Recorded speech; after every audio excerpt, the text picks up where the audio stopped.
prácticamente ya son las 6. Yo les quiero dar la bienvenida a todos, en especial a nuestros tres ponentes esta tarde, que todo un lujo para el Colegio Monterrey, tres personas tan especializados en este tema de la energía, pero de diferente arista, lo comentaba hace un rato con los que estaban presentes, y inclusive con también en diferentes universidades, cuando menos dos de ellas. En el caso de Humberto Salinas, por ahí presente, no sé, se me pierde, pero por ahí está. Él es egresado de la Universidad Autónoma de Nuevo León, y en el caso del doctor Llanas, pues es del Tecnológico. Algún defecto tenía que tener. Entonces, y además es también muy académico por el lado de electricidad. En el caso de Humberto, muy operador dentro de la Comisión Federal, donde estuvo muchos años, estuvo en el SENACE, etcétera. Entonces tienen experiencias muy valiosas para nosotros, que yo le comentaba que seguramente este foro va a tener mucho valor. Yo cambia un poquito la mecánica de esta tarde en esta sesión semanal, porque yo en un rato más voy a leer la semblanza de Amado Villarreal González, que es el moderador de este evento. Él dará la bienvenida, un pequeño parrafito de introducción, y le dará las semblanzas de los que van a hablar. El doctor Llanas va a empezar, va a exponer alrededor de unos 20 minutos su tema, su enfoque, y después lo complementa el ingeniero Humberto Salinas, con un poquito más de tiempo, porque habla sobre el lado operativo, sobre el lado técnico, y después ya empiezan las preguntas y respuestas, que de hecho estoy cierto que Amado ya trae una serie de preguntas que por ahí. El doctor Amado Villarreal González es actualmente director general del Clúster Energético de Nuevo León, AC. Actualmente es miembro del Sistema Nacional de Investigadores de CONACYT, nivel 1, profesor investigador de la Facultad de Economía de la Universidad Autónoma de Nuevo León y profesor de cátedra del Tecnológico de Monterrey. Amado Villarreal es graduado de la carrera de Economía del Tecnológico de Monterrey, obtuvo una maestría en Economía Aplicada en el programa Wharton Tech de Monterrey y una maestría en Finanzas en Tulane University. Obtuvo su doctorado en Economía Financiera en el A.B. Freeman School of Business en Tulane University. Asimismo, es egresado del programa ejecutivo de la Kennedy School of Government de la Universidad de Harvard en Estrategias de Desarrollo Económico y del programa ejecutivo de Agronegocios del Colegio de Posgrados. Bueno, pues yo con esto termino. Le paso la palabra a Amado, si eres tan amable, y nos presentas a los ponentes invitados. Muy bien, claro que sí, Roberto. Pues primero que nada, pues gracias por la invitación. Aquí realmente los expertos son los que voy a presentar. Yo lo que voy a tratar de hacer es, pues, hacer algunas preguntas detonadoras para que nos vayamos sobre los temas que puedan ser de interés de todo el grupo. Entonces, en principio, quisiera yo presentar en orden de la presentación al doctor Armando Llamas Terrés. El doctor Armando Llamas nació en la Ciudad de México el 24 de octubre de 61, es ingeniero electricista y maestro con especialidad en ingeniería eléctrica, ambos grados académicos por el Instituto Tecnológico de Estudios Superiores de Monterrey, su grado de doctor en ingeniería eléctrica por el Instituto Politécnico de Virginia en Estados Unidos desde el 92. Ha sido profesor del Departamento de Ingeniería Eléctrica del TEC desde el 93 hasta 2021, tiene 29 años de experiencia dirigiendo estudios de administración y calidad de energía. Pertenece a la Association of Energy Engineers. Fue presidente del Colegio de Ingenieros de Energía de México. Es senior member del Instituto de Ingenieros en Electricidad y Electrónica. Desde el 2008 hasta 2016 fue presidente del capítulo Nuevo León de esta misma asociación. Es miembro de ASRAE también y es vicepresidente del Colegio de Ingenieros Mecánicos y Electricistas aquí en Nuevo León.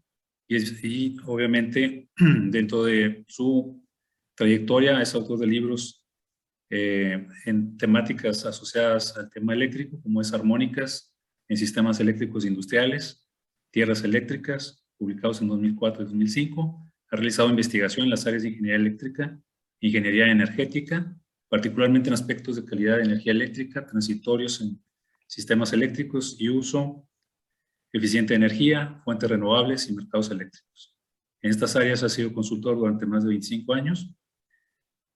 El doctor Armando Llamas es un Certified Energy Manager de la Association of Energy Engineers.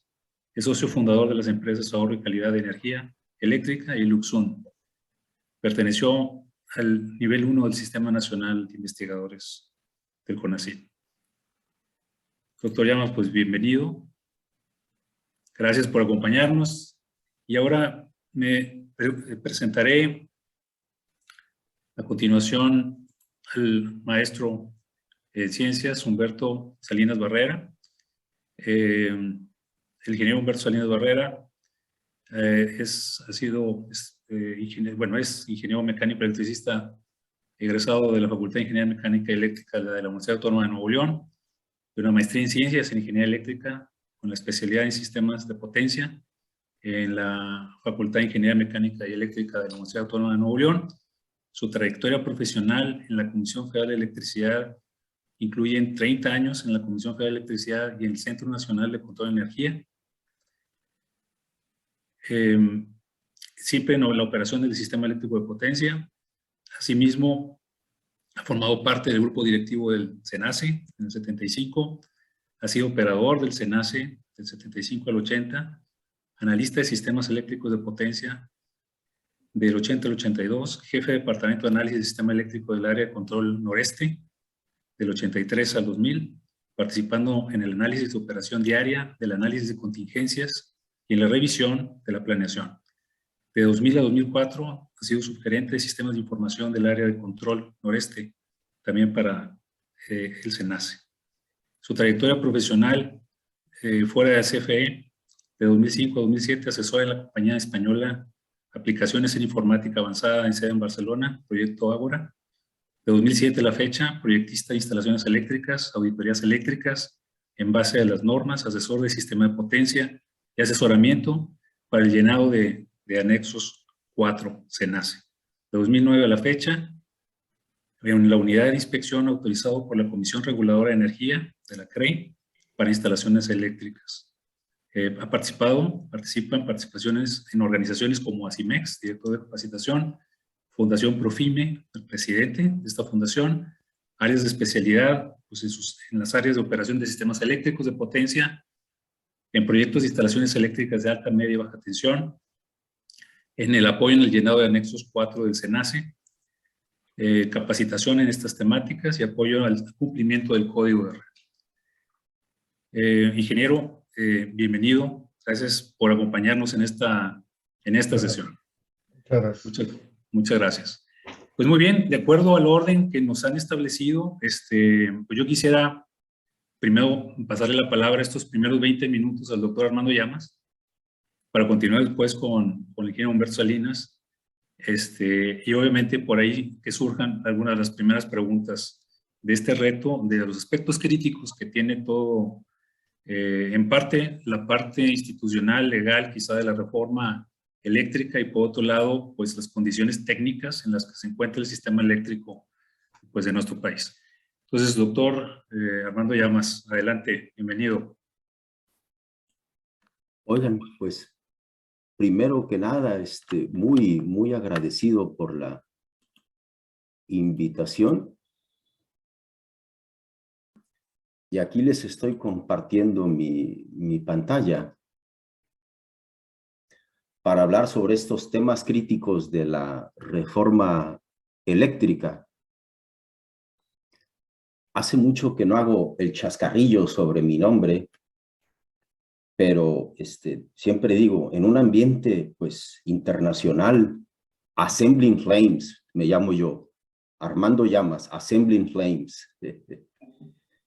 Trueno ese chascarrillo normalmente para arrancar. Quiero comprobar que me están oyendo, que están viendo mi pantalla. Ahí doctor Villarreal. Perfectamente. Perfectamente. Está bien, perfecto. No, hombre, muchas gracias. Miren, la tan mentada cadena de valor de la industria eléctrica se compone de la generación, donde necesitamos un energético primario para hacer electricidad. Normalmente ahí en las centrales eléctricas el voltaje se eleva, le entregamos a la transmisión le entrega a la distribución, que son niveles de voltaje menores. Estos son los postes más pequeños que vemos por todas las calles cuando no es subterránea la distribución. Y finalmente hay una cadena de valor que no tiene que ver prácticamente con la entrega de la electricidad, pero sí con los contratos de compraventa, que es el suministro. El suministro es el que compra al mayoreo y vende al menudeo. A esa actividad de comercialización le llamamos el suministro. Estrictamente, repito, el suministro no tiene que ver con la entrega de la electricidad, con la entrega física, es más bien el contrato para la compraventa, la atención de los usuarios. A eso se le llama el suministro. El afán, pues, es alimentar los centros de carga, tanto residenciales como comerciales e industriales. Ese es el propósito. Los usuarios son los dueños de estos centros de carga. Tradicionalmente el arreglo, porque pues así convenía el arreglo, una sola compañía se encargaba de hacer completamente toda la cadena de valor. Intervenía en toda la cadena de valor y más. Todo, absolutamente todo lo hacía una misma compañía. A eso se le llama integración vertical o un monopolio verticalmente integrado. ¿Había alguna regulación? Pues era indispensable esa regulación porque siendo uno solo el proveedor, alguien le tenía que fijar las tarifas reguladas. Posteriormente, por allá por 1980, a mediados de los 80s, los amigos, los paisanos chilenos, ellos se dieron cuenta y tuvieron necesidad de separar las actividades porque tenían una crisis en su industria eléctrica y se dieron cuenta que si separaban las actividades, si separaban las distintas cadenas de valor, que ya no fueran una sola, la cadena de valor que no fuera una sola, ocurría que en la generación, aquí donde estamos en la generación, podía haber competencia. Aquí puede haber competencia al mayoreo en la generación. También acá llamémosle al menudeo y por qué no también en niveles grandes puede haber competencia en esta porcioncita de la actividad que es el suministro, también puede haber competencia. Algo que quedó como un monopolio, porque son monopolios naturales, ya que tanto técnicamente como financieramente conviene que sea una sola compañía la de transmisión, una sola compañía de distribución, pues esas quedaron como monopolios regulados en prácticamente todo el mundo. Esa parte de la cadena de valor, la transmisión y la distribución, siguen siendo monopolios regulados. Y como ya mencioné, se introduce competencia en la generación y en la comercialización. La parte de que haya competencia en la comercialización, en algunos lugares a eso le llaman liberalización. ¿Por qué liberalización? Porque se libera al usuario para que pueda seleccionar su proveedor. De la misma manera que en México podemos seleccionar, por ejemplo, nuestro proveedor de telefonía móvil, en algunas partes los usuarios pueden seleccionar el proveedor de electricidad. Se libera al usuario, ya no es cautivo. A esa parte se le llama liberalización. Entonces tenemos las distintas estructuras de industria eléctrica que van desde un monopolio totalmente integrado hasta un monopolio totalmente, pasamos por un monopolio totalmente integrado que tiene participación de productores independientes de energía. Esto fue muy socorrido a partir de 1978 en los Estados Unidos. Todavía no había competencia prácticamente, pero esto introdujo un poquito de competencia en la forma que en Estados Unidos le llaman el Independent Power Producer. Después, en otras partes, como ya se hace en China e India, se separan las actividades para permitir la competencia. Una compañía que hace generación no puede hacer transmisión. Eso es que se desagregan las actividades para permitir la competencia, insisto. Surge luego ya el concepto de un mercado organizado en donde los grandes vendedores, los generadores, venden en un mercado y los grandes compradores, los suministradores, compran en un mercado. En el caso de México, el operador del mercado es el SENACE. Nuestro operador independiente del sistema es el SENACE. En este momento, pues el SENACE ha sido, le han cortado presupuesto, le han cambiado el personal. Entonces, yo de manera jocosa, de manera chusca, digo que la I de Independent del SENACE se la han puesto muy chiquitita, casi como que quiere desaparecer el ISO mexicano. La I del ISO mexicano está muy aminorada. En Estados Unidos los ISOs, fíjense que están en Nueva York, en Nueva Inglaterra, en Pensilvania, New Jersey, Maryland y otras ciudades, otros estados como Virginia. El MISO, que abarca gran parte de Estados Unidos, el MISO, el de California, el de los Tejanos. Y finalmente, lo más avanzado es el mercado organizado con competencia en el suministro, lo que se le llama liberalización. Texas, California y prácticamente toda Europa, incluida Italia y Francia, tienen esa liberalización. Muy bien. Pasamos entonces al apoyo siguiente. Y aquí tenemos que todavía hay países que operan con un monopolio verticalmente integrado. Ese es el caso de Venezuela. Me parecería que ese es el caso de Cuba, miren ustedes, las Guyanas, el Paraguay. Vean ustedes que con mercado y competencia en la comercialización tenemos California, los Tejanos. Esto ya ha cambiado. El mismo Virginia, que está por aquí, no, Virginia está aquí, porque tiene costa Virginia. También Virginia ya tiene liberalización. Y vean cómo todo Europa. Bueno, pues pasar entonces a un arreglo viejo sería ponerlos en una situación como la que están Venezuela, las Guayanas, el Paraguay, Cuba, entre otros. No me parece que sea una buena idea volver a ese monopolio totalmente integrado.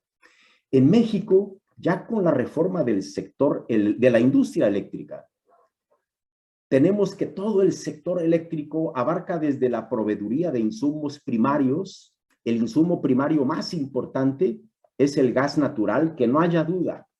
En el momento en que el gas natural deje de fluir, nos apagan el país. Algo que ya comprobamos en febrero del 2021, recuerden ustedes. Se nos apagó buena parte del país por la helada espantosa que tuvieron los tejanos y un poquito nosotros aquí también. Entonces, se suspende el gas natural y se nos apaga el país, que no haya duda.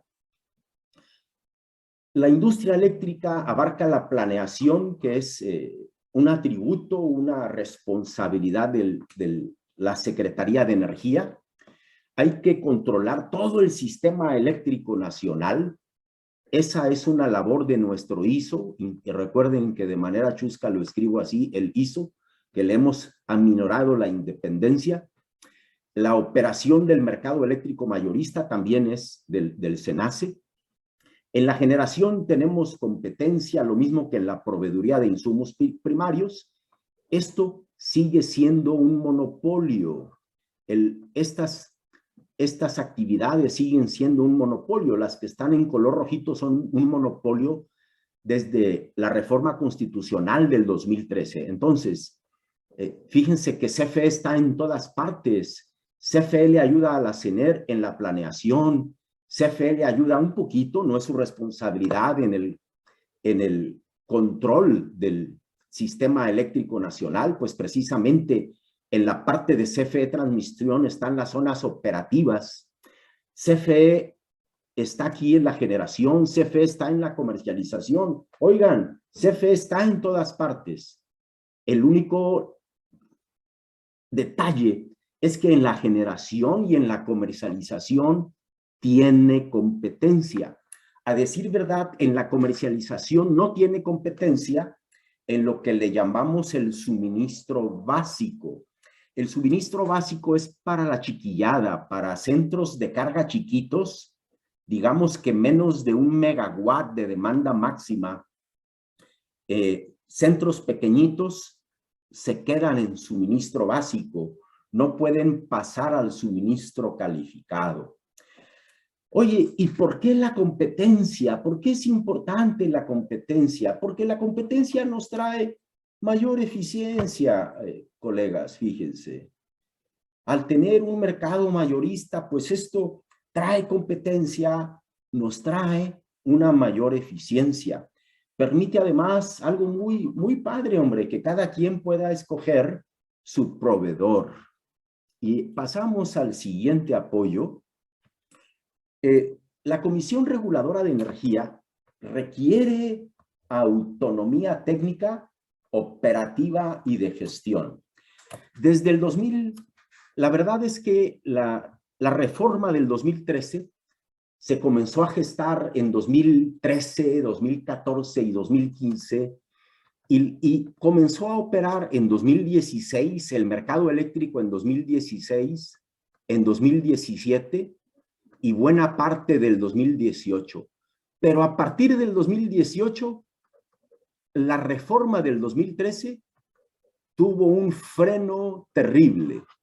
Ese freno terrible, esa pisadita al freno, comenzó minando la autonomía de la Comisión Reguladora de Energía, que se dio desde mediados del 2018, cuando la mayoría de los diputados de Morena y sus partidos aliados les quitaron el 30% del presupuesto. Desde ahí, quiten el dinero a una entidad autónoma. ¿Y cuál autonomía? ¿Cuál autonomía operativa y de gestión? Al SENACE también no se le ha permitido una total independencia. Yo no tengo pruebas, pero he sabido de memorándums que llegan desde la dirección de la Comisión Federal de Electricidad hacia el SENACE.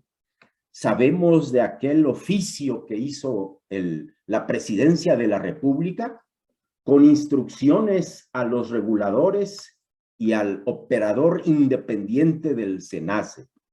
Eso les mina la independencia.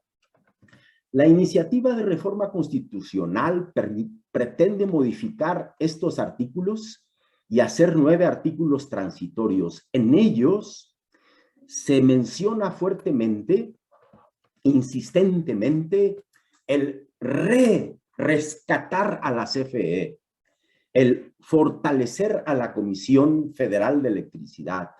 Se pretende reincorporar el SENACE a la Comisión Federal de Electricidad y con esto, ahora sí, el operador del sistema pierde toda independencia. Háganme el favor, si eso ocurre, le quitan la I. Ya no hay un operador independiente, porque ahora va a ser parte de uno de los participantes, de uno de los integrantes de industria eléctrica.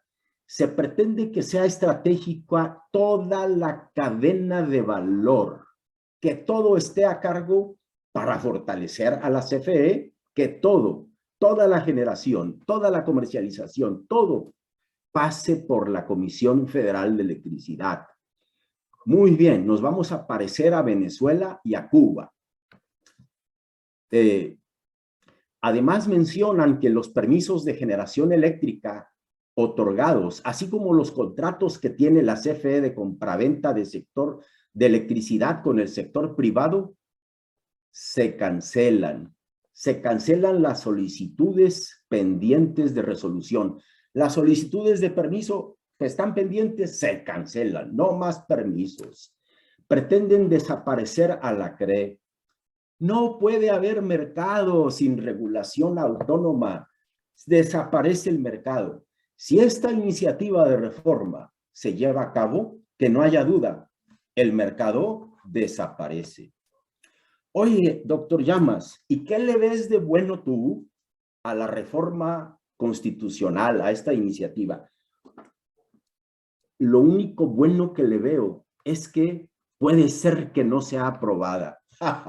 No tiene nada bueno, lo siento mucho, no tiene nada bueno. Oye, pero hay cosas que se pueden mejorar en el actual mercado. Sí, pero para eso no necesitas hacer una reforma constitucional, ni violar el Estado de Derecho sobre inversiones ya hechas en el país. Lo único bueno es que no tiene mayoría en este momento, Morena y sus partidos aliados. Es lo único bueno. Viola tratados internacionales y el Estado de Derecho. Pasamos al siguiente apoyo. Cuando nos dicen, oye, CFE al menos el 54% de la energía anual y los privados hasta el 46%. Un Ricardo Bracho y compañía que trabaja en el National Renewable Energy Lab, laboratorios de energía renovable nacionales de los Estados Unidos. Él es un colaborador muy importante ahí. Él y un grupo de investigadores hicieron un estudio. Y esto es una base más o menos del 2019, esta es la referencia. Entonces, aquí está el costo total de producción. ¿Qué pasa? ¿Cuál es el escenario en que CFE se va al 57%? Lleva prioridad y se va al 57%. Ay, ay, ay, ay, ay. Los costos se van para arriba. Pero no solo los costos, la contaminación también. Con ese pretendido cambio del despacho, quieren cambiar el despacho, que primero sean todas las centrales de CFE, primero las de CFE, y después lo que sobre, el resto de los privados.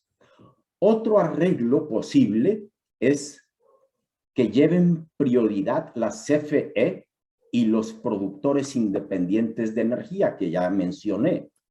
Bueno, en ese caso, el costo aumenta prácticamente igual, la contaminación aumenta prácticamente igual, aunque no cumplirían con el 54%.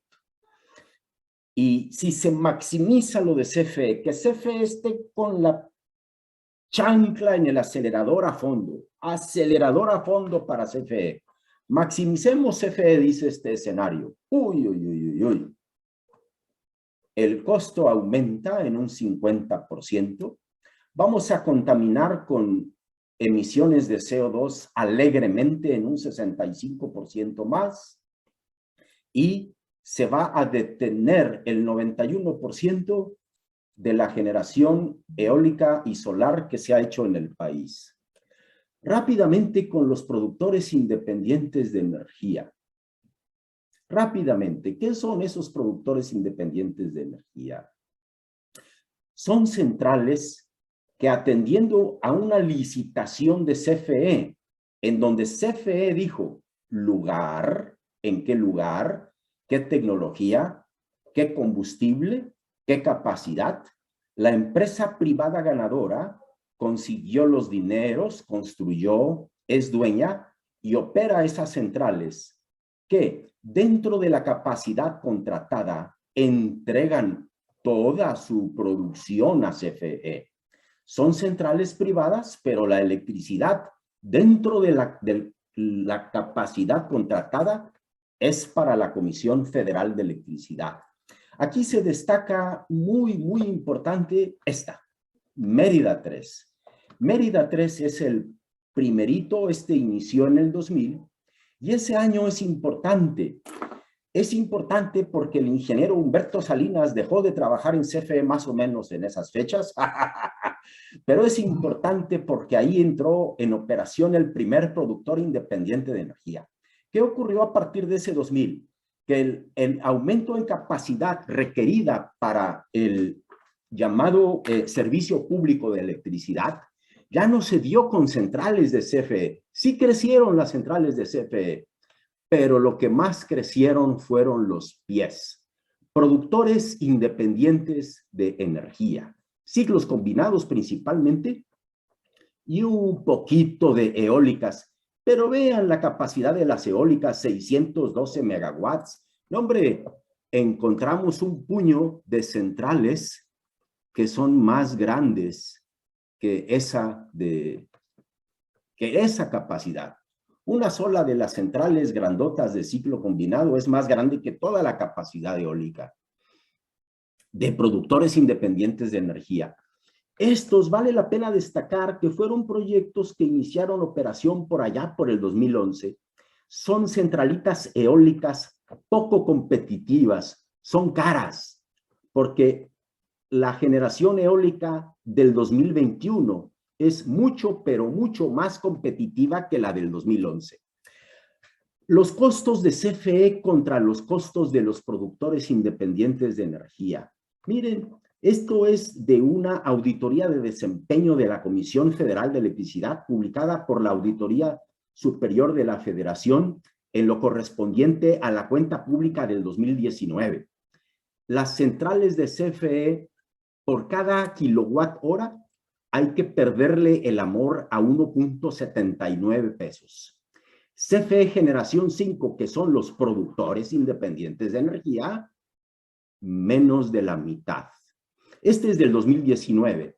Las cosas han cambiado al 2020.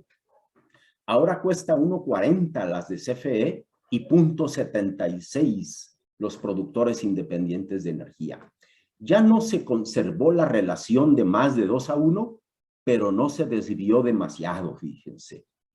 El doble de esto sería 1.52, el doble, pero vean que no se desvía mucho del 1.40. Oye, ¿y por qué son caras las centrales de CFE? Porque son viejitas. Porque son viejitas. El dinero decidieron ponerlo en otra parte, no en centrales eléctricas. Eso es. Pasamos al apoyo siguiente. Esto no significa que, ya lo veremos eso con la presentación del ingeniero Salinas, eso no significa que el sistema no requiere de esas centrales viejitas y contaminantes de la CFE.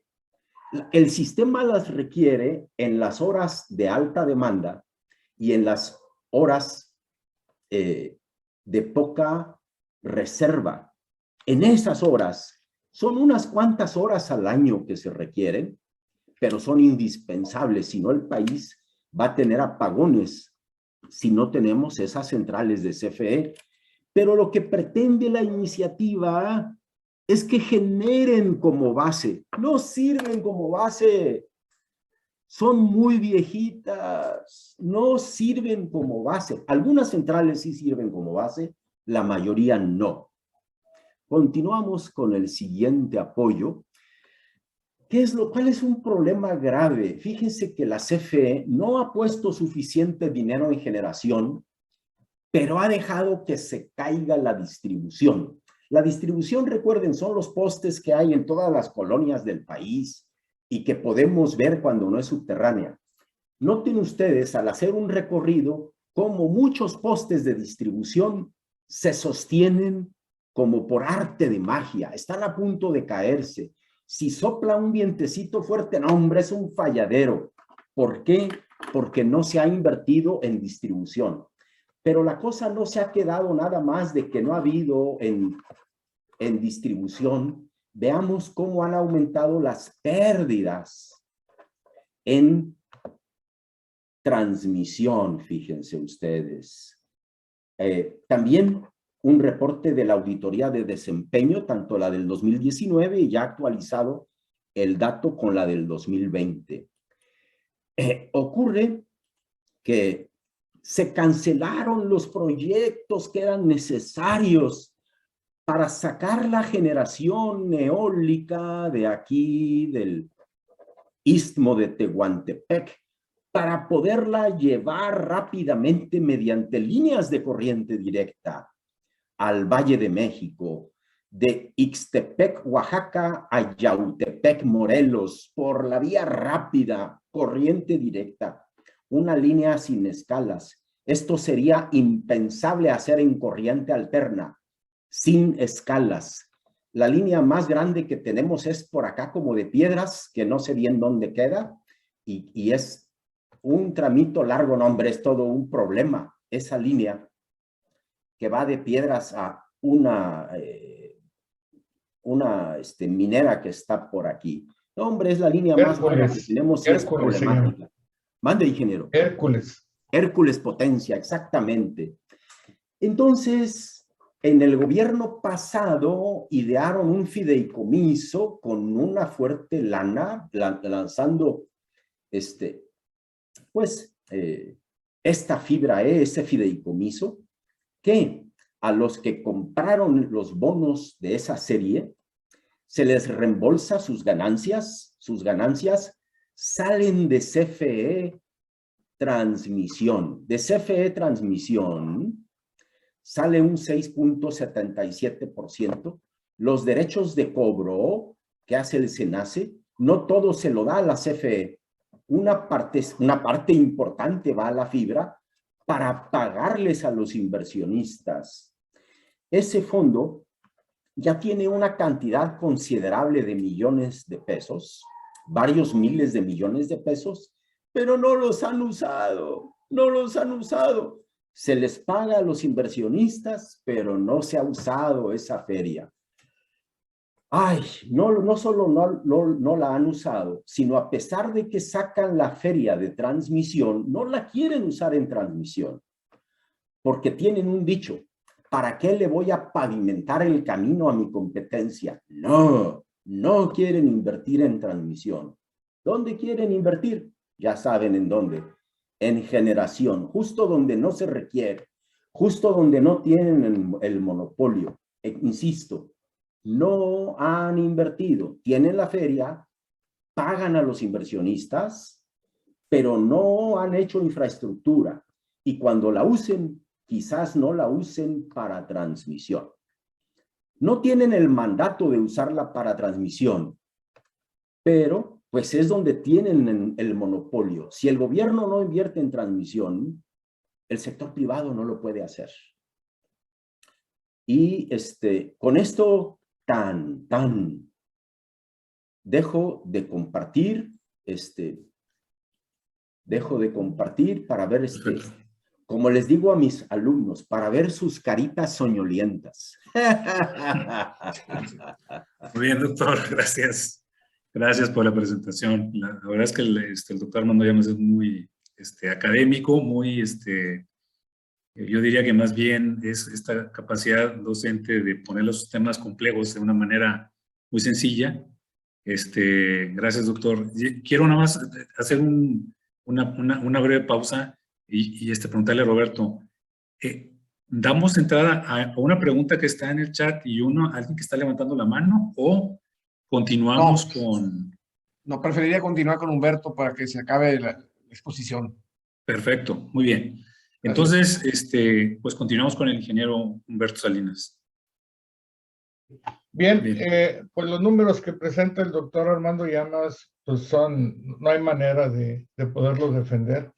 Yo creo que la plática que yo pretendo dar es más del punto, ¿qué efectos tenemos por tener esa generación que es viejita y de alguna forma que la clasifican hasta obsoleta? Entonces, yo quisiera también como lo dijo el doctor Armando Llamas, pues es una generación que se necesita principalmente en algunas horas del día. El problema es que esta generación no se puede meter y sacar, o sea, no es una máquina pequeña que se puede estar metiendo y sacando por horas al día. Si no se pone y de ahí se queda, no se puede estar metiendo y sacando. Bueno, yo quisiera pues comenzar diciendo que esta opinión es 100% personal. De hecho, invité a varios compañeros ex Cenace que están conectados y quisiera que todo el mundo supiera que lo que yo voy a emitir es un juicio sumamente personal y no de ninguna organización. Vamos a hablar del efecto de control de la frecuencia. ¿Por qué esas máquinas grandotas deben de estar presentes? Y las consecuencias que tendríamos de no tenerlas es tener apagones continuos, como ahorita, gracias a Dios, no los hemos tenido porque de alguna manera han estado presentes y esas caídas de frecuencia ante eventualidades suceden. Y esta última que tuvimos el 28 de diciembre del 2020 fue a causa de que ya no había en el parte noreste, que fue la falla esa que tuvimos en la subestación nueva que está acá por entre Güemes y Altamira, que se interconectó una eólica, San Carlos. Por ahí hubo un problema y se desenlazó todo el noreste por ese lado y se desgregó los demás enlaces y se colapsó todo el noreste del país. Pero ahí debemos de entender que el noreste es el que tiene un porcentaje muy fuerte del tipo de generación intermitente. Entonces, yo quisiera dejar el punto de vista en donde todo el trabajo que se tiene que hacer para poder tener un balance de potencia-generación y tener una frecuencia nominal de 60 ciclos, poder definir eso que comentaba el doctor Armando Llamas de qué es generación base. Una generación base es aquella que me da la plataforma para poder amortiguar todos los cambios de demanda que tenga en 24 horas, pero que no le tenga que estar metiendo y sacando. El resto es para poder, la curva de demanda, para que tengan una idea, si ahorita la demanda fuera de 40,000 megawatts a nivel nacional, a las 4 de la mañana tenemos el 80% de 40,000. O sea, quiere decir que a las 4 de la mañana tengo 32,000 y tengo que hacer una odisea de las 7 de la mañana a las 5, 6 de la tarde, que es el pico nacional, para tener una rampa en donde tengo que estar siguiendo en todo momento la carga para tener una frecuencia y un balance a 60 ciclos. Entonces, esa generación base para nosotros, los que estamos en la parte de Cenace, es la generación que de alguna manera me amortigua del 80% hacia abajo, porque esa generación existe porque existe la carga. Vamos a ver los conceptos principales de regulación primaria. Vamos a comprender el concepto de reserva rodante, que ese es un problema muy fuerte que salió a la luz cuando el director Bartlett pidió que se pudieran tomar en cuenta los esfuerzos de traer las máquinas moviéndose hacia abajo y hacia arriba para estar amortiguando la intermitencia con esa reserva rodante. Una reserva rodante es lo que un generador no puede dar para tenerlo disponible para las variaciones. Una reserva fría es un generador que está completamente fuera, se sincroniza y esa generación se considera reserva fría. Aquí estamos hablando de que el sistema está cambiando continuamente y lo tengo que resolver con lo que tengo conectado. Entonces, ver la importancia por la que CFE pide incluir estos servicios como un desgaste prematuro de los equipos. Antes del 2000 había muy poca generación intermitente, muy poquita. Y prácticamente nada más las variaciones eran por efecto de la carga, el crecimiento de la carga. Y eso hacía que al tener un 6% de reserva rodante comprometida, yo podía cumplir fácilmente con todos los cambios de carga que se iban dando en el día de manera paulatina hasta llegar a la demanda máxima. Otra propiedad que tiene el sistema eléctrico nacional es que tenemos un sistema longitudinal. Cuando la noche empieza por el lado de la península, tardan 2 horas para poder llegar hasta el otro extremo que es Mexicali. Entonces, esa entrada foquera va haciendo que vaya siendo de una manera paulatina a nivel nacional. Y como todo el sistema está interconectado, pues todos nos ayudamos vigilando los enlaces que tenemos entre las áreas. El SENACE está conformado de 8 áreas de control. Esas 8 áreas de control, Tijuana, Mexicali opera aislado, siempre, conectado a Estados Unidos. Las otras 7 están interconectadas. Así que la diversidad de picos hace que nos ayudemos vigilando los enlaces. La red está mallada y estoy 100% de acuerdo con que la transmisión se ha quedado corta con la entrada del boom de generación. Les platico, yo me jubilé en el 2004, así que me tocó la entrada en el 2000, aproximadamente aquí en el noreste, entraron 4 ciclos combinados en San Fernando, Tamaulipas, de 500, entró a un lado de los Dulcenombres, que está a un lado de Huinalá, 500, o sea, nomás ahí son 5 de 500, tenemos 2.500 megawatts que en 2 años no teníamos. Entonces, las líneas en aquel entonces de Altamira, Güemes, Huinalá, que tienen una capacidad de 350 cada línea, pues esos 700 megawatts los teníamos a la hora pico demandados del sur hacia el norte. Y de repente en 2 años cambió la situación, ahora entraron 2.500 de golpe sin que entrara más red y ahora sí el flujo se invirtió, ahora 700 para el otro lado. Ese cambio de más 700 a menos 700 son 1.400, pero todavía nos sobraba y se lo teníamos que enviar por el lado de Saltillo, Ramos Arizpe, y hay un enlace el 1 de mayo hacia el occidente y el que siempre hemos tenido con el área de control norte. Entonces, las puertas la abrieron desde el 94, nadie hizo caso, prácticamente en el 2000 hubo una desbandada y aquí en el noreste del país, hablando de Altamira hacia abajo, entraron de golpe 5 ciclos combinados de 500. En la parte de Altamira entraron otros 3, 4 ciclos de 500 que siempre estuvo EDF, Electricidad de Francia siempre estuvo metido, Iberdrola. Y al fin de cuentas EDF se va y se los vende Iberdrola, así que Iberdrola se hizo un monstruo sobre esto y tenía una sociedad con Mitsubishi allá en Altamira, en el Parque Industrial Altamira. Pero la parte de Altamira queda ya del lado del oriental. El punto crítico es el cuello de botella que hay Altamira, Güemes, Huinalá. Y ahí es donde empezaron los problemas fuertes, que de ser un área de control deficiente con una demanda de 6, 7 mil megawatts, de repente en 2 años tengo 2.500 más y ahora yo paso a ser exportador, inclusive saturo los enlaces de regreso. Y si a eso le sumamos todo lo que ha seguido entrando con un crecimiento de demanda del 3-4% anual, pues siempre le hemos ganado. El noreste ha tenido un boom muy fuerte de entrada de generación privada. Y empezó a haber congestión de red, que eso es a lo que yo creo que todo el mundo se refiere. Y esa congestión de red de alguna manera penaliza la generación de los privados. Se promete meter más líneas, pero no se han metido y definitivamente ese es un punto neurálgico lo que viene siendo la transmisión. Este es un reporte que sacó Energía Hoy del ingeniero Santiago Barcón, en donde dice que pues contrataron a una compañía inglesa y determina que definitivamente pues hay que agregar bancos de baterías, fuentes de corriente directa con su control, su inversor, para poder respaldar la intermitencia. Eso es lo que se está haciendo a nivel mundial.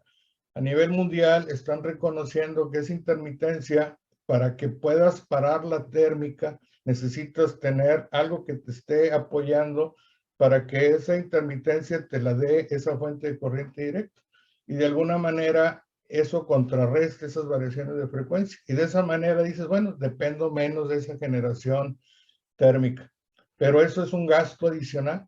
Y ya hay varias compañías aquí en México que han hecho proyectos, compañías extranjeras que han hecho proyectos aquí en México con muy buenos resultados. En España se están agrupando para que las que ya están instaladas, entre ellas pagar una inercia virtual, que es un banco de baterías apropiado para que pueda estar regulando la intermitencia de los que colaboraron con esa inversión. En pocas palabras, la generación intermitente ya en el mundo viene acompañada de bancos de control de corriente directa para poder estar suavizando las variaciones que están dando. Aquí concluye en esta publicación de Energía de hoy, donde dice CFE no va a invertir. Pues sí, pues CFE no va a invertir porque los que están provocando la intermitencia son los privados. Voy a poner unas fiminas, pero les voy a platicar sobre Dinamarca. Todo el mundo presume Dinamarca. Dinamarca ahorita tiene el 80% y algunos dicen que el 100% de que su generación es completamente verde, renovable. Y la realidad no es tanto así. Ellos tienen ahorita el 57% de generación eólica, el 22% hidráulica, el 9% de maremotriz, que aquí ya nos hemos quedado tarde, tenemos muchas costas para poderle entrar por ese lado. Y tienen en amarillo nuclear y térmica. ¿Por qué siguen estando estos monstruos ahí que siguen siendo generaciones caras? Bueno, pues porque tienen que estar, porque son los que me están dando la regulación de esa intermitencia. Pero Dinamarca, que tiene un consumo alrededor de unos 8,000 megawatts, es un país muy pequeño, lo dimensionan como el área de Quintana Roo, o sea, más o menos de ese tamaño en Dinamarca, pero está en el centro de todos.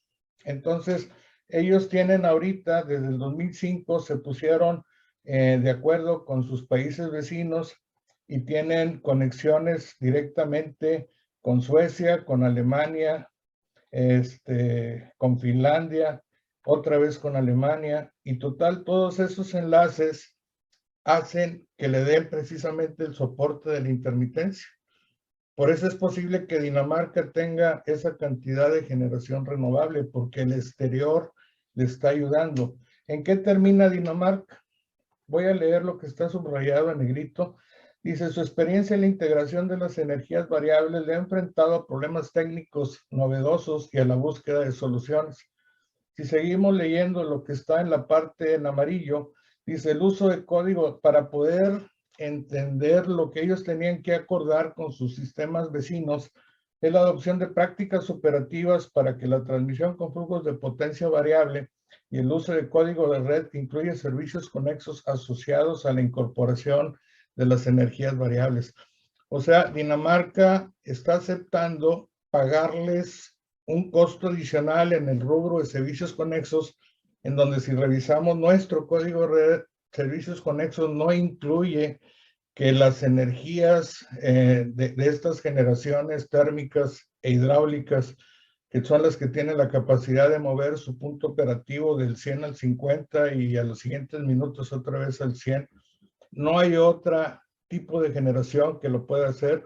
Un ciclo combinado opera a su punto máximo de operación y si se mueve es muy caro, así que prácticamente ellos no se mueven.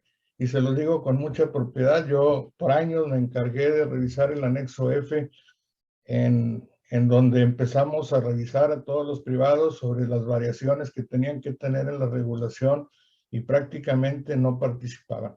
Durante un mes suceden muchos eventos que quedan registrados en la memoria de la maestra de cada área de control y vemos cómo participan las máquinas en esos eventos y vemos quién participó y quién no participó. Así que solo las unidades grandes son las que participan.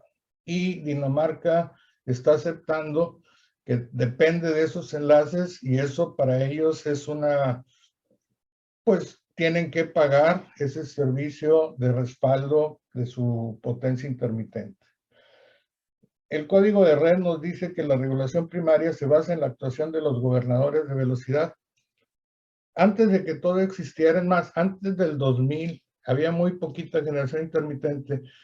Las máquinas tenían un punto operativo en donde básicamente ese punto operativo le daba un margen del 10% de reserva rodante. Entonces, una máquina de 300, pues lo podíamos poner alrededor de 270, 280. Y el resto, entre muchas máquinas, era la reserva rodante. Bueno, pues ahora no. Ahora esos generadores de 300 los traemos en 150, en 200, 225, 300. Y la primera pregunta que sale es, bueno, esa variabilidad de su potencia en el tiempo, pues en la hora, va a dar un medidor, una entrega de energía, donde esa entrega de energía va a ser muy reducida a lo que pudo haber dado si lo hubieran dejado actuar a su potencia nominal. Entonces, si mi generador está sano y al contrario lo traigo para arriba y para abajo, pues voy a tener sacrificar lo que yo puedo aportar para que me lo paguen como venta de energía, porque tuve que regular y dejé de vender. Ese es algo de los principios básicos que están pidiendo que se le reconozca como servicios conexos. Este es un regulador básico de velocidad. Tenemos las esferas que con fuerza centrífuga se abren. Aquí tenemos un mecanismo que pivotea un servomecanismo. El servomecanismo actúa un vástago donde está una válvula que cierra y abre. Aquí puede ser vapor, puede ser agua. Pero imagínense antes de que fuera todo este problema de la intermitencia, que ahorita vamos a ver que son valores muy importantes, pues esto era un movimiento no muy frecuente para estar regulando la entrada de vapor o agua a la turbina. Y si nos vamos hacia atrás y es térmico, pues la caldera, si demando más vapor, pues hay que entrar más agua, hay que producir el vapor, hay que controlarlo arriba en un domo para que el nivel de agua y vapor no pase de un valor, para que siempre entre solo vapor a la turbina. Y todo va a el ciclo térmico es más complejo, pero a fin de cuentas nos vamos a la actualidad y resulta que la actuación del regulador de velocidad ahora es muchas veces más de lo que era antes, y es un desgaste prematuro en lo que viene siendo el uso de generación térmica. Esto es una manera muy sencilla de ver cómo estamos nosotros al pendiente como operadores del sistema eléctrico. En la parte de abajo podemos ver que cuando la potencia de demanda es igual a la potencia de generación, decimos que se produce la potencia eléctrica es igual a la potencia mecánica, o sea, la cantidad de vapor o de agua que entra a la turbina es la adecuada para poder tener una frecuencia de 60 ciclos. La formulita que está a un lado es muy sencilla, que dice la velocidad angular, si la mido con un tacómetro en la flecha, es 120 veces la frecuencia nominal, que es 60 entre el número de polos. Una máquina térmica es de 2 polos, o sea que esta formulita dice que un generador térmico de 2 polos va a tener 3.600 revoluciones por minuto. Pero si ese generador, al estar sincronizado al sistema, la frecuencia baja, quiere decir que si la frecuencia baja, la potencia de demanda es mayor que la generación. Y entonces yo necesito ahora producir más potencia mecánica.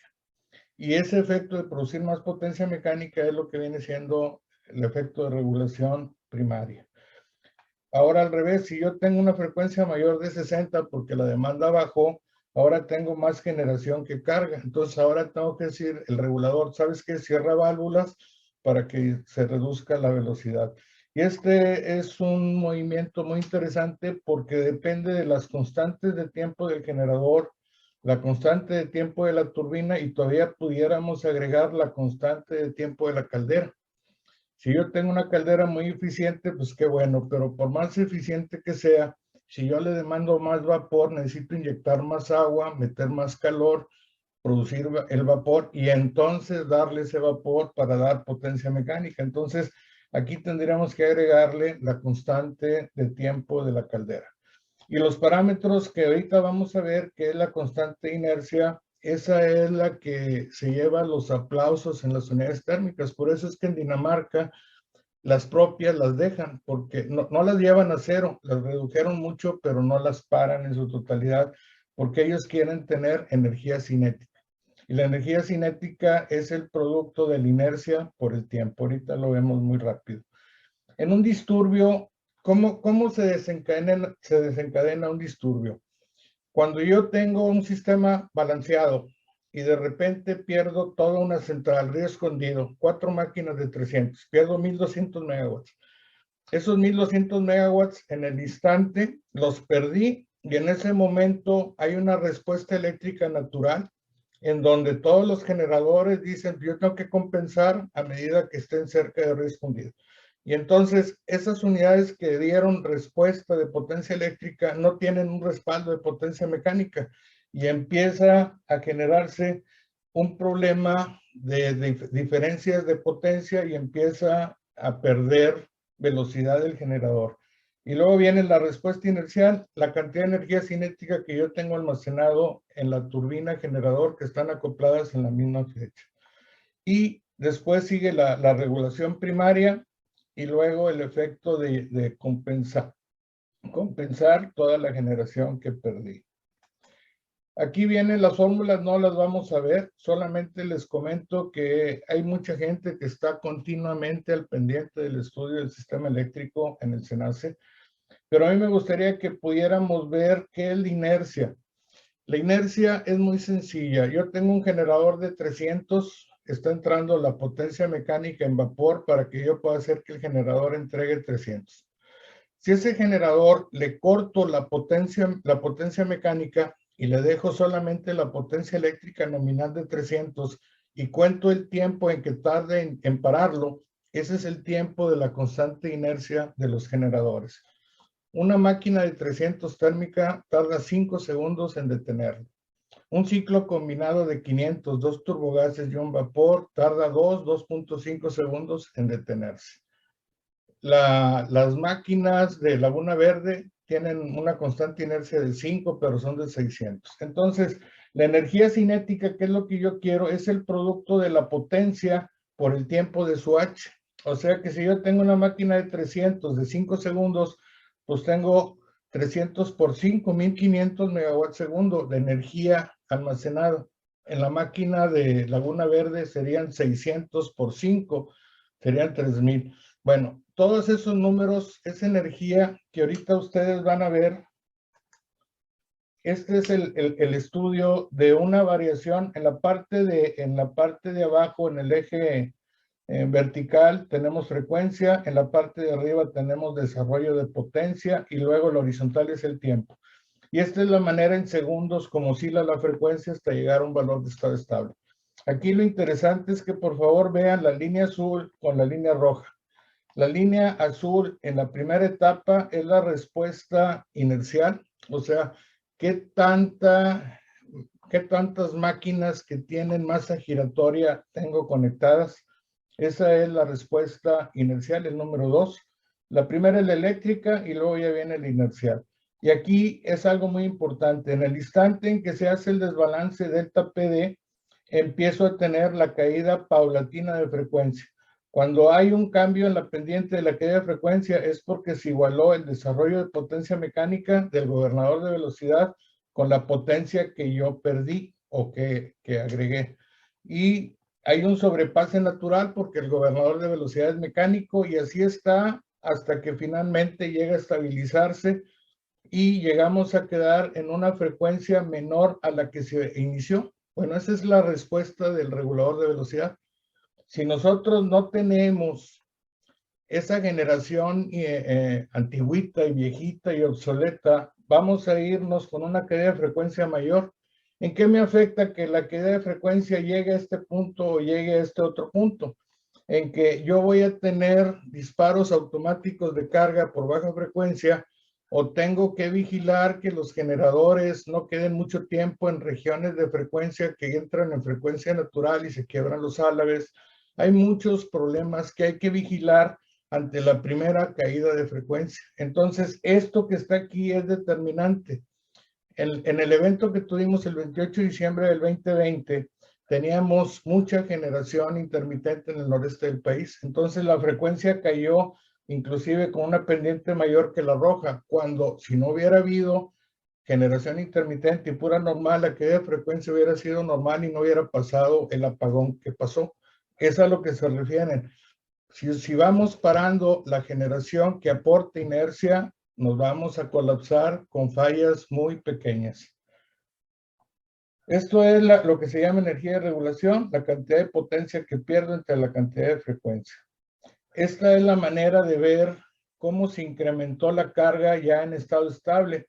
O sea, aquí en este delta F que está aquí, ya sucedió todo un evento transitorio y ese es el que me está diciendo este incremento de carga, esto es el delta F. Y aquí lo que está en rojo es cómo se comporta un generador, lo que está en azul es la carga. Cuando la carga se incrementa delta PD llega a esta posición y donde se cruza con la roja que es el generador es la caída de frecuencia. Si yo tuviera un incremento mayor, aquí la caída de frecuencia fuera mayor. Aquí lo que yo quiero que vean es que este delta PD es la suma de lo que los generadores aportan, de pasar de P0 a PF, a lo que la carga deja de tomar. Entonces, afortunadamente, la carga es del tipo inductiva, es motriz principalmente. Entonces, si el delta PD fue hasta este punto a 60 ciclos, con una carga inferior, la carga se reduce. O sea que una bomba que dé 1000 litros en una hora, si yo lo opero abajo de 60 ciclos, no va a dar 1000 litros, a lo mejor da 990, 995, si andamos en rangos pequeños de caída de frecuencia. Pero a fin de cuentas, nadie va a medir cuánto bombeó una bomba de 1000 litros en lugar de a 60 ciclos o a una frecuencia inferior. Lo que quiero concluir es que esto está tomado de las páginas del SENACE. Lo que está en celeste, por ejemplo, aquí presentamos la energía generada por diferentes tipos de tecnología mes a mes en el 2020. Y podemos ver en las horas de máxima, en los meses de máxima, que es agosto, aproximadamente lo que está en celeste es ciclo combinado. El ciclo combinado no regula, no participa. Lo que está en color moradito es térmico, sí participa, pero nada más es como el 7%. Lo que está en color guinda es hidráulico, sí participa, pero si estamos en época de sequía, pues no hay generación hidráulica, así que pues no contaría. Entonces, si toda la chamba de regulación se lo dejamos a las térmicas y esas son las que queremos parar, pues nos estamos haciendo harakiri, a menos de que esa generación eólica que tengamos o solar vayan acompañadas de inercia virtual. Quiero terminar llevándoles esta gráfica. Esta gráfica es muy importante para que por favor vean en la zona laguna, el día 18 de marzo del 2020, cada cuadrito son 50 megawatts. Abajo tenemos el tiempo a las 7 de la mañana y empieza a generar. Todo esto es la suma de toda la generación fotovoltaica que tiene la laguna. Ahorita les indico, la laguna es esta parte que está aquí en el área norte, aquí está el área noreste. Lo que mencionaba el doctor Llamas, en la parte de arriba hay un enlace de 400 de Río Escondido a Hércules, y aquí en Torreón Sur hacia Ramos Arizpe, hay una de 400 y de Saltillo a Gómez Palacio de 230 que prácticamente no jala. Estas líneas que están aquí tienen una capacidad de 300, 350 megawatts. La pregunta es, si yo tengo esta variación hasta de 400 megawatts en minutos, porque se ocultó el sol, esos 400 megawatts se van a venir por esta línea que está aquí, es principalmente por esta línea. Entonces, si esta línea nada más puede con 350 y pierdo 400, pues entonces me iría a 700 y esta línea se va a disparar por sobrecarga. Entonces, ¿qué hace el operador del SENACE? Bueno, pues esta la baja aproximadamente a 50, 100 megawatts para estar previendo que esta variabilidad la va a tener que jalar del área de control noreste. ¿Por qué del área de control noreste? Por ahí en una de las ponencias me tocó escuchar que si compramos un software para que nos anticipe minutos antes de que se oculte la nube, que la nube pase y me impida que jale la generación fotovoltaica, o bien que me diga cuando el viento va a bajar para saber cuánta generación eólica pierdo con minutos de anticipación, de nada me sirve porque a fin de cuentas la regulación la tengo que hacer con esta área que es radial. O sea, de nada sirve que yo tenga reserva en el resto del país y el área norte no tiene para poder amortiguar lo que está sucediendo en la laguna. Y eso nada más es un pedacito del país.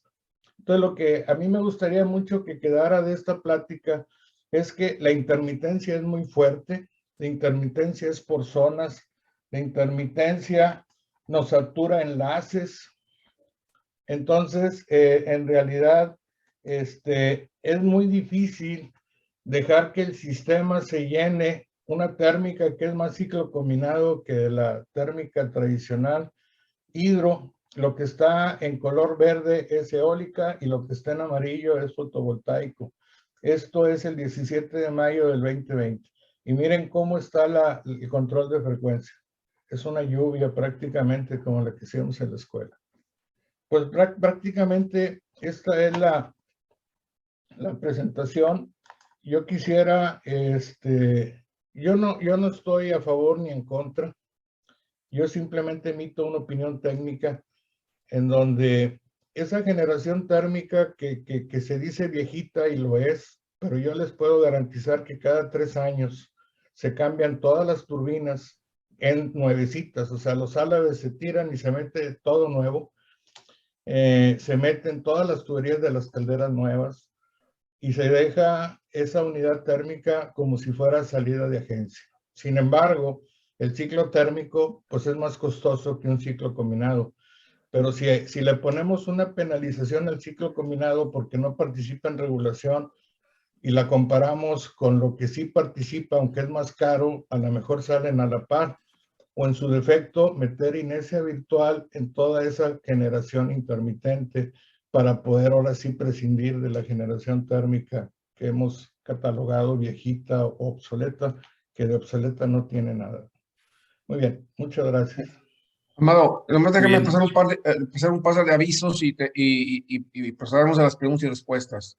Claro. Yo nomás quiero decir que, bueno, felicitar a los dos ponentes porque a pesar de que es temas muy técnicos, pues lo hicieron de manera que lo pudieron transmitir. Así es que pues, mis felicitaciones a ambos. El próximo martes tenemos otra vez evento a las 6 de la tarde. Tenemos otra vez 3 personas, un moderador y 2 ponentes. Se trata del licenciado Carlos Angulo Parra, que es diputado, no es exdiputado federal creo que es de Chihuahua. Francisco Pancho Burques, que también es otro diputado allá de Sonora, gobernador de Hermosillo, y el moderador va a ser Ramón Alberto, y ya lo conocen todos ustedes. Y lo que vamos a hacer el tema que se va a ver es el proceso de elección de candidatos y gobernanza. Es decir, lo que no se quiere es que con el sistema que tenemos ahorita pudiera quedar un grupo pequeño como gobernante, líder y hacer quizá con lo que quiera con el país. Tratando de evitar eso, hay otras opciones. Quizás se va a hablar de la segunda vuelta, de elecciones primarias o de gobiernos de coalición. Entonces, el próximo martes a partir de las 6 de la tarde les mantenemos por ahí la información. Esperamos contar con su asistencia. Gracias y adelante, Amado. Muy bien, gracias, Roberto. Pues mira, yo creo que, ¿qué les parece si iniciamos con una primera pregunta que enlace las dos presentaciones? Y luego, bueno, le pido a la audiencia que de tener alguna pregunta nos pueda levantar la mano. Y bueno, vamos pasando la mano, la voz, más bien, a quien desee participar. Mira, yo creo que hay aquí una posición muy clara, yo creo que todos estamos de acuerdo, en que la parte de la generación de energías intermitentes a través de generación de energía eólica y solar, a través de esas fuentes, genera intermitencia. O sea, eso yo creo que es claro, pero también estamos conscientes que otro de los problemas que tiene el sistema eléctrico nacional es que las plantas de la CFE tienen una larga antigüedad y las hace ineficientes y más costosas. Entendí ahorita de la presentación del ingeniero Salinas que con un mantenimiento adecuado, pues esas plantas pueden estar, digamos que modernizarse o ponerse en condiciones óptimas, ¿no? El punto aquí es que ambos factores generan una inestabilidad en el sistema en general. Sin embargo, pareciera que hay soluciones tanto para darle cabida a la generación privada, no solamente en eólicas y solares, sino también en generación a través de plantas térmicas. Y no parece que se quiera permitir eso a través de inversión en transmisión. Yo creo que el problema que se mencionaba ahorita, en el caso ahí de Torreón, pues bueno, lo resuelves si tuvieras una línea de transmisión más amplia o un sistema de transmisión mucho más fortalecido, ¿no? Pero entonces se convierte en un problema de inversión. Y aquí estoy llegando a las dos presentaciones. El doctor Armando Llamas comentaba que prácticamente intencionalmente la CFE ha decidido invertir en generación donde tiene competencia y ha dejado transmisión, invertir en transmisión para darle confiabilidad al sistema a tal grado que a mí me parece que ahora últimamente que me he estado metiendo el tema de código de red, el código de red versión 1.0 ya era muy exigente. Ahora el código de red 2.0 lo hace más exigente y primordialmente para las energías intermitentes, cuando si tuviéramos una inversión en transmisión fuerte, que por cierto es donde la CFE gana dinero, permitiríamos que hubiera más participantes de generación de energía a menor costo. Entonces, aquí mi pregunta es, trato de enlazar a ambas presentaciones en base a lo que se ha planteado. Y bueno, pues preguntarles a ambos su opinión de este cuestionamiento que estoy haciendo. Bien, si me permites, doctor, yo Sí. creo que definitivamente la red se ha quedado atrás. Ahí no hay vuelta de hoja. Yo creo que muchos de los problemas se pudieran eliminar en su totalidad si se invierte una cantidad muy fuerte. De hecho, hay muchos documentos del mismo SENACE donde te ponen en lista todos los puntos que están congestionados y la verdad no necesitas conocer mucho para poder saber lo que viene siendo la solución. No lo hacen, no lo sé por qué, pero lo que sí tenemos es el problema real actual. Mira, algo que no dije. Ahorita tenemos 82,000 megawatts de generación entre todos, ahorita. Hay aproximadamente en trámite que van a llegar como a 105,000, 110,000 megawatts de lo que está ya en trámite, que eso no los agarró con los dedos en la puerta. Pero hay 30,000 megawatts de proyectos que están detenidos en el escritorio. Si sumamos los 82 más los 15 más los 30, con una demanda de 40,000 y le dejas entrar a todos, ¿dónde los vas a colocar? No hay manera, o sea, desafortunadamente las autoridades anteriores abrieron la puerta de par en par, no pusieron ninguna restricción y todo el mundo levantó la mano y les dieron entrada en la CRE. Pero ahora el problema es que esas gentes invirtieron y tenemos 82 más 15 más 30. Estamos hablando de 130, 140,000 megawatts que si todo entrara con una demanda de 40,000, ¿cómo vamos a acomodar 130,000 megawatts con 40,000 de demanda? No hay manera de juego, ni con la regla actual del 34 para CFE y el resto para los privados. O sea, mucha gente se va a quedar fuera. Y esa gente que invirtió y espera que recupere su dinero no va a tener manera de colocar su generación porque fueron muchísimos los que levantaron la mano. Hay dos problemas. Los problemas de que la puerta se abrió de par en par, que la gente creyó e invirtió, porque muchos ya invirtieron y no van a poder generar si es que ya les tocó pasar el problema de la autorización. No hay generación no hay carga para toda la generación. Ok, doctor Armando Llamas, no sé si tengas algún comentario. Sí, cómo no, con mucho gusto. Ahí, miren, no tenemos realmente un problema de exceso de generación. Con el doctor Villarreal ya he discutido esto, lo hemos platicado más que discutido, donde si vemos los permisos de la Comisión Reguladora, son un número asombroso como 130 para una demanda que anda del orden de 45. 130 contra 45. Sí, pero esos 130 son de permisos. Cuando de permisos nos vamos a capacidad verificable y comprobada por el SENACE, esto se reduce fuertemente, digamos, a unos 80. Y cuando vemos lo que esas centrales realmente entregan durante las 100 horas críticas del año, resulta que nos quedamos con unos 50 y cachito. ¿Qué es lo que pasa entonces? ¿Por qué se va disminuyendo? Porque en el verano muchas centrales no pueden dar la capacidad. Y no pueden dar la capacidad porque está muy caliente, porque no pueden, porque tienen fallas, porque hubo un enlace que falló y no hay capacidad suficiente. Es cierto, las energías tales como la eólica y la solar fotovoltaica son variables, tienen fuerte variabilidad. Pero también es cierto que eso tiene solución y necesitamos, como México y como mundo, movernos en esa dirección de dos maneras. Tiene dos soluciones. Número uno, mejorar la transmisión. Esos corredores necesarios para que la potencia de los generadores pueda llegar a las cargas. Y número dos, la segunda es a todo lo nuevo que se le pida almacenamiento. Les voy a mencionar dos casos de almacenamiento en baterías en Baja California Sur.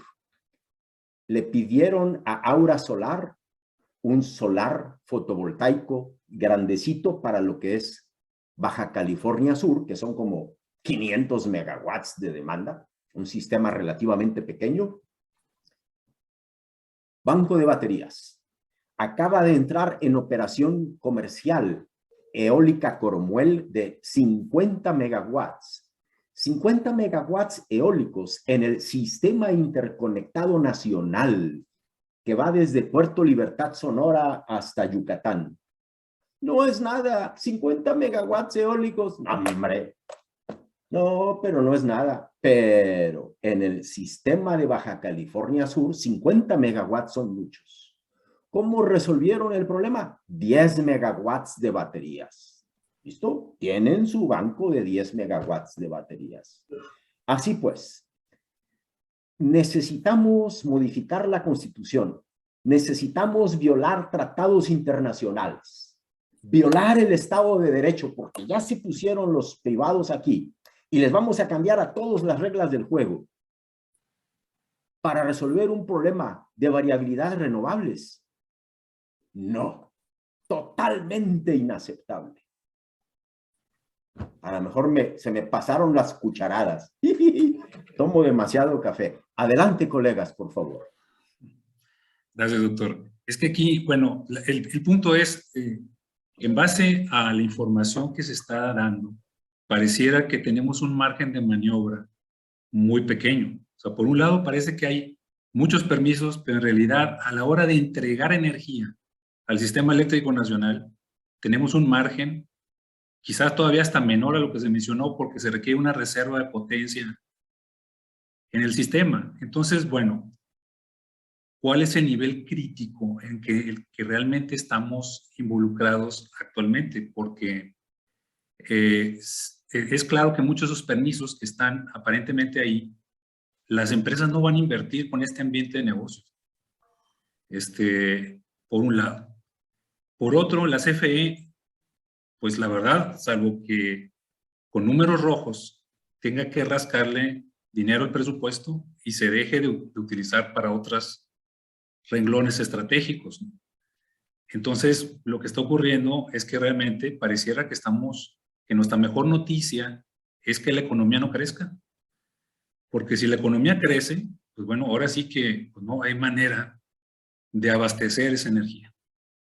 Entonces, pareciera que ahorita la guerra y este entorno adverso y estos pronósticos de crecimiento que cada vez bajan cada año, para este 2022 y 2023, pues pareciera que es la mejor noticia, porque si la economía realmente creciera, no habría manera de alimentarla con las condiciones actuales, ¿no? No sé si el gasto en mantenimiento que comentaba el ingeniero Salinas podría eso resolverlo y atraer capacidad de planta de algunas de estas plantas que parecen estar muy antiguas y ponerlas a punto para poder hacerle frente. No sé si eso es factible. A ver, ¿estoy interpretando bien o estoy mal? Sin lugar a No sé si dudas, estoy... doctor, eso es factible. Eso es factible. ¿Meterle dinero a las centrales de CFE es factible? Sí, Es factible. El único problema, ¿dónde está el dinero de la federación? No tiene dinero la federación. Entre Dos Bocas, el Tren Maya, los programas de asistencia social. No hay dinero en la federación. No hay dinero. ¿De dónde van a tomar dinero? Fácil, prestado. El país no da para más. Es triste, el país no da para más. Yo insisto, y ojalá alguien me corrija, no hay dinero en la federación. ¿Hay dinero en México? No que yo lo tenga, pero en México hay dinero. Y hemos sido en algún momento suficientemente atractivos para atraer dinero. ¿Hay dinero en México? Claro. Podemos atraer, pero bajo estas condiciones, no. No lo vamos a atraer. Hay una persona que levantó la mano. Sí. Sí. Ahí está Max Hinojosa que levantó la mano. Max, adelante, por favor. Sí, gracias. Muy buenas tardes a todos y noches. Una pregunta a ustedes. ¿Cómo se maneja este tema, perdón, en Francia, tanto en lo público como en lo privado? Si es que lo saben, les agradezco que me contesten o nos contesten. Gracias. Con gusto. Fíjense que en Francia hay una gran empresota, que es la CFE francesa, que se llama Electricidad de Francia. Pero como pertenece Francia a la Unión Europea y debido a los intercambios entre países y entre regiones de Europa, la Unión Europea le cantó el tiro a Francia y le dijo, no solo a Francia, a todos los países de la Unión Europea, abran sus sistemas a la competencia. Y desde hace años, el sector francés se abrió a la competencia. Entonces ellos, a pesar de que tienen la gran empresota Electricidad de Francia, arreglaron, modificaron su estructura para permitir la competencia, tanto en generación como en comercialización. Está liberalizado el sector eléctrico en Francia. No sé si se podría hacer algo igual. ¿Mande? Perdón, ¿no se podría hacer algo igual aquí en México? En esas estamos, donde hay competencia en generación, se ha abierto la competencia en la comercialización, pero queremos dar un paso gigantesco hacia atrás. Queremos ir a los 80s. Terrible la señal que mandamos con las inversiones privadas ya hechas. Cambiarles las reglas a las inversiones privadas ya hechas es terrible. Bien, pues, muy bien. Sí, Roberto, creo que sí, hay un par de preguntas en el chat. Voy a leer la de Fernando. Ok. ¿Cuál sería una propuesta para balancear los intereses de CFE donde se les permita el uso adecuado de la capacidad instalada, cambiando las reglas de despacho y al mismo tiempo cambiar las tarifas de transmisión para incluir los servicios conexos, incluyendo los servicios de control de intermitencias y también pidiendo a los nuevos generadores, a las nuevas generadoras, que tengan capacidad de almacenamiento y que CFE se comprometa a invertir lo suficiente en transmisión? Si me permites, Doc, ahí algo muy rápido. Yo creo que esa pregunta engloba todos los buenos deseos que quisiéramos que adoptara CFE. Y que adoptara la gente que ya es dueña y está en el sistema eléctrico y sabe que parte de esa intermitencia la generan ellos y traen un desgaste prematuro en las que sí regulan. Reconocer un gasto adicional para el pago de servicios conexos sería fabuloso y yo creo que no habría ningún impedimento en que pudiéramos, si va a tener que haber de momento generación térmica, que le metan filtros a las chimeneas para que puedan bajar la emisión. Que la térmica, por más nueva que sea, no va a costar menos de unos 50, es correcto, porque el ciclo así es. Pero, sin embargo, el costo ponderado de que te regula lo que no hace un ciclo combinado, que vimos que casi es el 70% que está presente en nuestro sistema, ese nunca va a regular nada, ese nada más aporta potencia. Pero entonces, ¿quién regula? Que entre bancos de directa con las actuales plantas intermitentes sería excelente y requeriríamos menos térmica para servicios conexos, pero tendrían que aportar ellos de su bolsa algo que ya está funcionando y como dice el doctor Armando Llamas, bueno, pues un borrón y cuenta nueva, todas las nuevas ya entran con estas reglas. Bueno, ese es exactamente el punto, perdón. Sí. ¿Cuál sería una propuesta? No son buenas intenciones, yo creo que son equilibrar los intereses que hay, legítimos algunos o la mayoría, de los productores, los transmisores, los generadores y los usuarios. O sea, la reforma anterior pues requiere de ser modificada. ¿Cómo es el problema? O sea, lo que dice el doctor Llamas pues tiene razón, o sea, no se puede cambiar la Constitución, ni se puede cambiar las reglas de los que ya están. Pero sí se puede hacer algo que funcione. Sí se puede hacer algo que funcione a medio plazo, sin este drama, digamos, o sea, de cero o todo, o cero o todo, ¿verdad? Y sin cambiar la Constitución. Y a mí me da la impresión que ustedes dos han hecho una exposición extraordinariamente buena y ahí traen la solución y la propuesta. Y creo que lo que vale la pena es desarrollarla, tratando de equilibrar esos intereses de una forma razonable y establecer las obligaciones también de cada parte, incluyendo el CFE, de invertir en transmisión. Pensar, como dice el doctor Villarreal, en el medio plazo, ¿verdad? Porque pues ahorita todo este drama también es porque se cayó la demanda por las crisis. Pero si el país algún día por milagro del Espíritu Santo se pone a crecer, o sea, ¿cuál es la demanda a medio plazo, ¿verdad? Y pues a lo mejor no se puede resolver el problema de corto plazo, pero sí con una visión de 10 años. Sí, yo creo, y ahí vamos a coincidir todos, ingeniero Turner, fíjese en lo siguiente, que se paguen los servicios conexos que el sistema requiere. Sí. Eso no requiere reforma constitucional.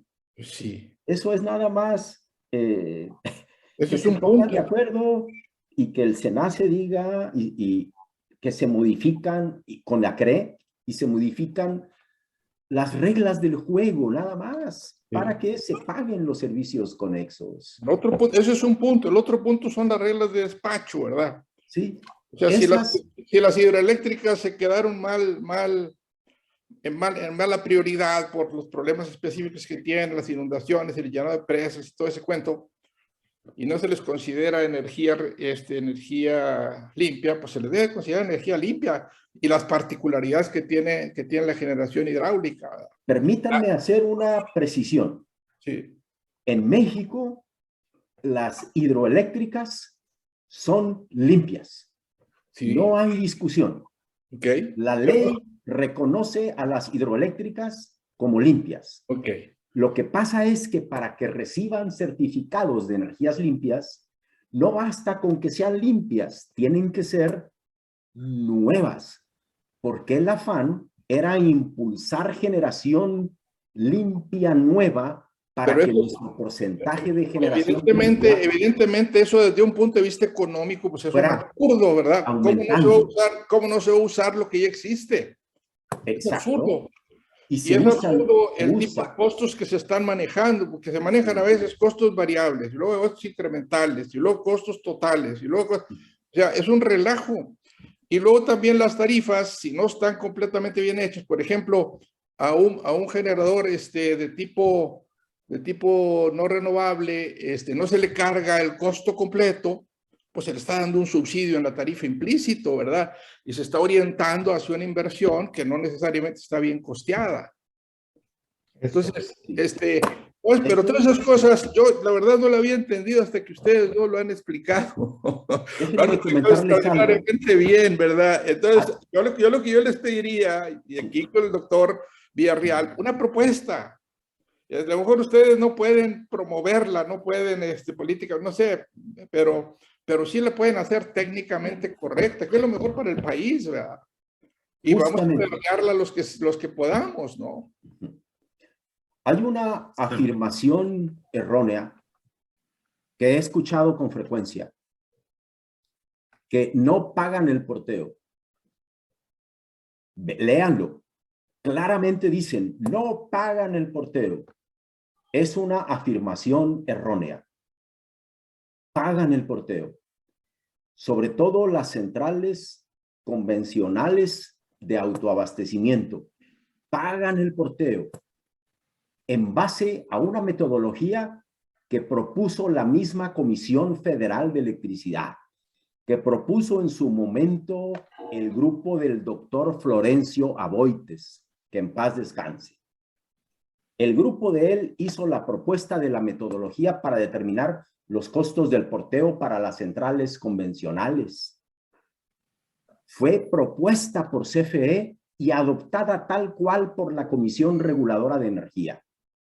Las centrales de autoabastecimiento que hacen uso del porteo lo pagan con una metodología propuesta por la misma Comisión Federal de Electricidad. Las centrales renovables. Eso no quiere decir, doctor, que eso esté en las tablas de la ley. Si nos equivocamos o está generando esas tarifas, los incentivos inadecuados, pues se pueden modificar, ¿verdad? Claro. El chiste que el precio claro, al final de cuentas es sí, el incentivo principal de una inversión. Si los precios... nada más estaba llamando su atención para afirmaciones erróneas por parte de algunos directivos de Comisión Federal de Electricidad. Yo me estoy basando... No pagan porteo, dicen. Rotundamente, no pagan porteo. Yo nomás me baso en lo que ustedes dos han dicho, nada más. No estoy tomando en cuenta todo el rollo político, dogmático, de un lado y de otro, ¿verdad? Eso es. Simplemente estoy oyendo lo que ustedes dicen y yo les pido humildemente, ¿verdad? Una propuesta. Y esa propuesta que la pedaleemos entre todos, que le insistamos al gobierno y a las bancadas para hacer la... Fernando, vamos a dar chance porque por ahí está Orlando Solís que puso un par de preguntas en el chat. Pero se separó su lugar. Si tú quieres, Amado, por favor. Sí, claro. Hay dos preguntas de Orlando. Una va por el lado de si existe algún gobierno, alguna institución de gobierno que siendo monopolio sea exitosa, que tiene un componente económico la pregunta. Y por otro lado, hoy se vislumbra una gran oportunidad de crecimiento en México para inversiones de empresas de Estados Unidos por las limitaciones de las relaciones entre China y Estados Unidos. Con esta situación no vamos a aprovechar esa oportunidad. ¿Qué es lo mejor para el país? No sé si pudiéramos dar alguna opinión en respuesta a estos dos puntos. A mí me parece que, bueno, en México instituciones públicas monopólicas que sean solventes, no conozco ninguna.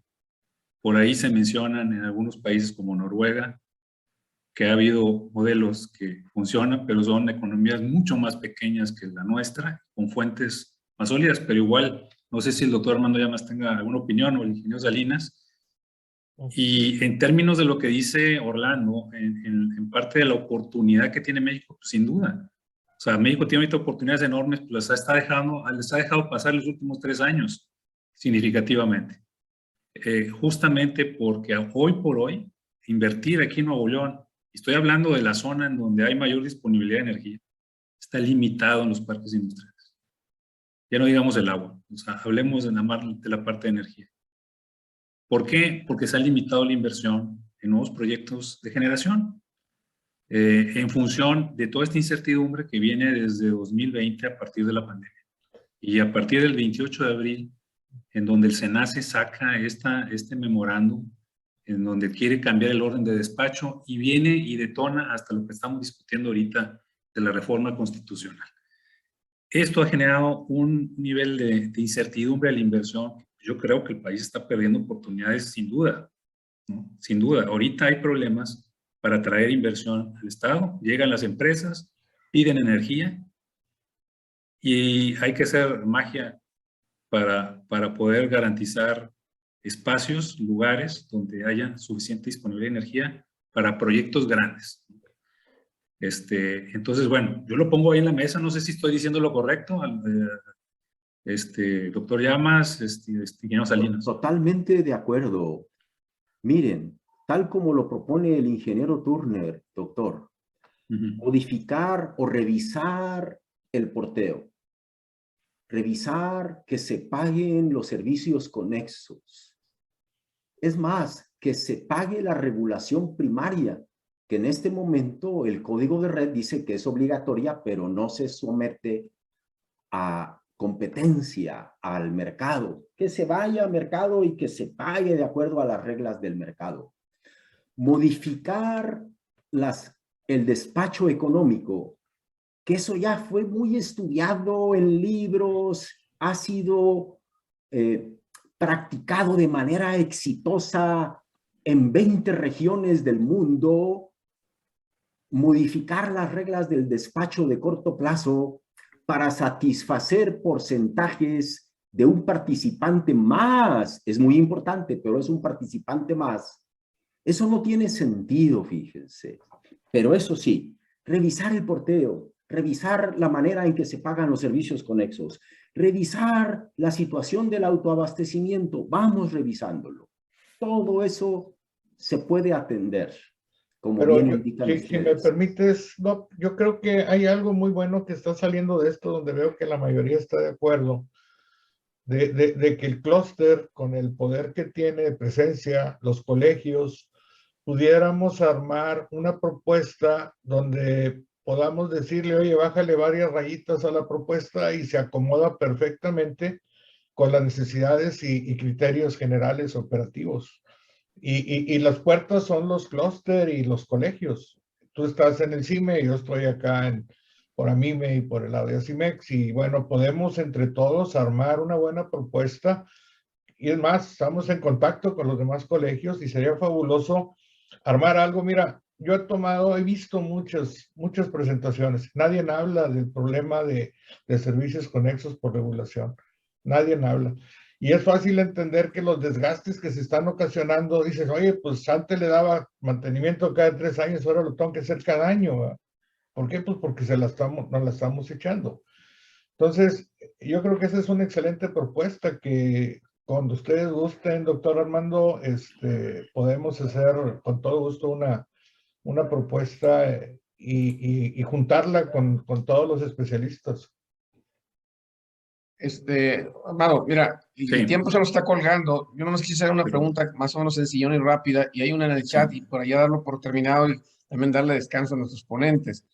Claro. De lo que yo escuché ahorita, y tú, Armando, hacías mención de eso, de que hablabas de que había manera de almacenar la energía. Yo no lo sé, pero creo sé que se está trabajando en eso, no sé si exista y sea accesible en precio, pero si hubiera manera de almacenar la energía de lo que se produce de la intermitente, pues ella misma se podría resolver su problema.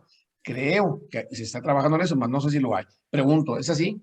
Sí, miren, 50 megawatts eólicos en una eólica que se llama Coromuel, en el área de La Paz, en Baja California Sur, y el SENACE no le pidió opinión, le dijo, ¿quieres estar aquí? Le agregas 10 megawatts de almacenamiento en baterías de litio. Y eso ya es una realidad. Ya están los 50 megawatts con los 10 megawatts en almacenamiento en baterías de litio. El mundo automotriz hizo que las baterías de litio, que ya usábamos desde los Walkman, el Sony de Walkman y las camaritas aquellas de los 90s, de principios de los 90s, esas baterías han ido evolucionando y ya no nada más son para electrónica chiquitita, sino para grandes centrales, como lo que les menciono. Inclusive aquí en el área metropolitana hay 10 megawatts en un sistemita aislado que utiliza motores de combustión de la marca Wärtsilä para la fábrica de automóviles coreanos, como se me pudo olvidar el nombre. Es un sistema aislado que no está conectado. Y para resolver los problemas de ese sistemita aislado de, creo que son 70, 80 megawatts, Kia, como no me iba a acordar de Kia. Ahí mismo le agregaron algo como 10 megawatts de capacidad en baterías de litio. Entonces, sí, la noticia es una realidad, porque los precios han caído, la tecnología ha ido evolucionando. De esa manera podemos resolver, entonces, atender a la variabilidad de la generación eólica y fotovoltaica. Gracias. Muy bien, pues Roberto, hay una pregunta, si gustas, veo esta última pregunta, Sí. si están de acuerdo. Digo, la verdad es que el tema tiene más aristas, sin duda, pero bueno, la pregunta de Rogelio es, ¿qué tanto pretenden Bartlett y AMLO deshacerse del exceso de combustóleo almacenado y que se seguirá generando dada la calidad del crudo mexicano con su contrarreforma? Y esto pues está ligado seguramente con toda esta orientación de política de pues, revivir el Sistema Nacional de Refinación para producir gasolinas. Mira, de muy buena fuente te puedo decir que ahorita la generación de ese tipo, nada más el 7% está utilizando combustóleo, con números más o menos recientes. Y si acotamos el total, que nada más de todo el total de generación, el 7% es térmica, y de ahí acotas un porcentaje muy pequeño con combustóleo, en realidad no es problema así tan grande. Obviamente, lo deseable es que no generemos combustóleo por gas y que le metamos además dinero para que sean eficientes y filtros a las chimeneas. Pero el combustóleo en realidad no es así como se está visualizando, que van a cambiar a combustóleo porque lo estamos, es más, nadie lo compra y lo tenemos guardado, no. Que el 7% de la generación actual térmica está con combustóleo. Muy bien.